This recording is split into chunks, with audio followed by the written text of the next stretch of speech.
welcome back to my YouTube channel. My name is Perlinda and this is The Prospector. So today I want to talk about something that is close to my heart because it has such a close link to identity, which is something that I'm very passionate about. I'm passionate about people finding their identity. I'm passionate about people understanding their identity. And I'm passionate about people really healing from whatever unhealthy identity formation has happened throughout their lives. So today I'm going to talk about low self-esteem. And the reason I'm talking about this is because it is something that either affects you directly or indirectly.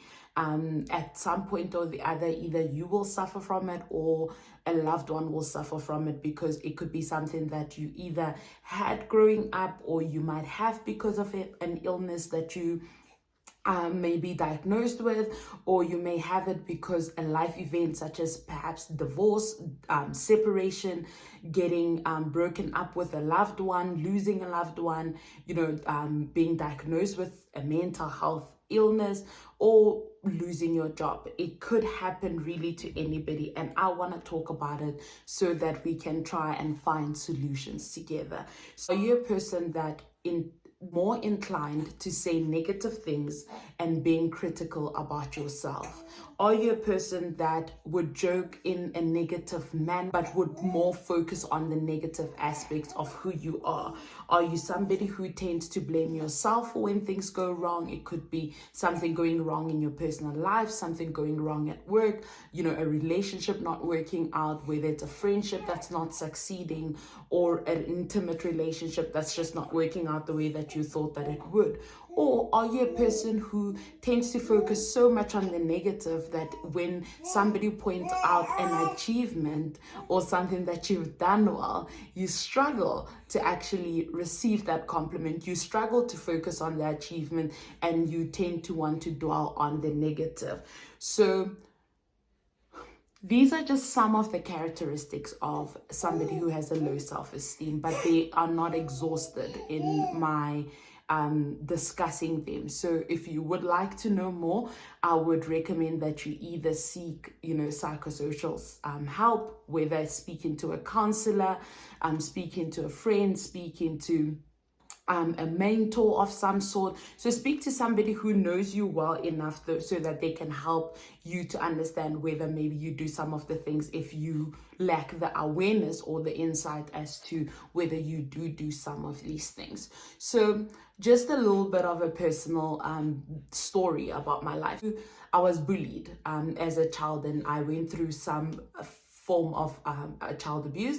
And from there on, it was very hard for me to focus on my achievements, to focus on the things that I'm doing well. It was hard for me to see myself for the person that I am and the person that I was becoming. So I would dwell on, the negative self-talk that was happening in my mind. I would dwell on the things that were constantly just breaking me down because I was so overly critical of myself. So as I was growing up, I started to realize that this is something that I do, but also it came from an encounter that I had with my mother, where the one day I was saying something about myself and my mom turned to me and said to me, "If you're not gonna love yourself, why should I love you?" And that coming from a mother is very hard to hear, because if you think about it, your mother's supposed to love you unconditionally. Your mother's not supposed to love you because you love yourself. But I think the message I took away from that was, I need to love me first before I expect anybody else to love me. And that started changing how I viewed myself, how I spoke to myself, how I treated myself, and how I would, allow other people to speak about me because of the way that I was speaking about myself. So from then on, I started to take on this journey of trying to understand who I am. So for me, I'm a Christian, so I delved into the word. I started wanting to understand, who does God say I am? How does God speak to me? How does God speak about me? How does God speak about what are my capabilities? How does God identify me in the midst of all the people that he has created.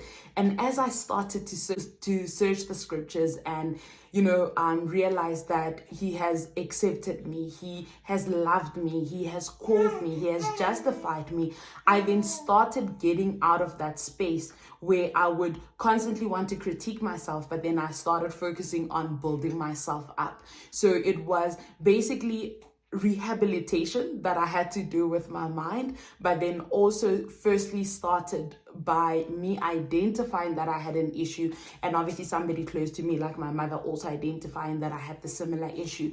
And as I was engaging in these conversations with myself, when I was talking to myself or talking to my to the word about myself, I was then able to actually unpack and unlearn what the trauma of the abuse and what the trauma of the bullying had done to me. Because when you bullied, somebody makes you feel little. When you bullied, somebody makes you feel like whatever it is and whoever it is that you thought you are not that person. So they start to break and chip away at who you believed you were, until a point where you start believing that other person compared to who you are.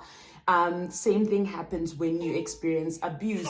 It can lead you to dissociating from yourself to a point where you're unable to identify yourself. So if any of these things are something that you feel like you suffer from, or something that you find challenging to talk about, I want to urge you to possibly seek counseling. It is one of the effective ways that you can heal from a low self-esteem. But then also, if you're uncertain whether you do suffer from a low self-esteem, speak to somebody in your life that you trust, that will be honest with you, whether it will hurt your feelings, but it will hurt your feelings to hopefully build you up into a healthier version of yourself. So I want to encourage you to really have that conversation with yourself. Do you have a low self-esteem? Do you struggle to see yourself in a positive light? Do you struggle to have conversations in your mind about who you are, that are building you, that are speaking of the purpose that you have in your life, that are speaking about the impact that you are making in society? And if that is the case, I would like to encourage you, comment if you do not know where to even start looking for help. And I will try to guide you into the right channels. But also just comment if this is something that you've really suffered from, so that we can learn from each other, and so that we can see that low self-esteem doesn't necessarily show up in you, looking like you do not care about yourself, where your appearance is not necessarily that of a model or picture perfect, because some other people can suffer from low self-esteem even though they are very much put together. They can overcompensate for their self-esteem by showing up constantly put together. Attire is on point, but through that attire being on point, it's them trying to deflect from who they are so that people can focus on the outward appearance. But then what is happening internally is a whole lot of person breaking themselves down, person really struggling with thoughts that are negative, person really having a lot of anxiety because they do not want to come into contact with people that will really get to know them. They tend to push people away. So it has really a major impact, because imagine entering a relationship with a low self-esteem. You are more inclined to be so negative about yourself that even if your partner or your friend were to say something positive about you, you would reject it because you do not know how else to deal with it. So thank you so much for watching this video. I want to encourage you to click the subscribe button, click the notification bell so that in my next video you are notified when I release it, but also like and share and comment. Let's talk about this, because we do not need to keep on hiding it or thinking that it is something that if we avoid it, it does not exist. Love you, Tara. Goodbye.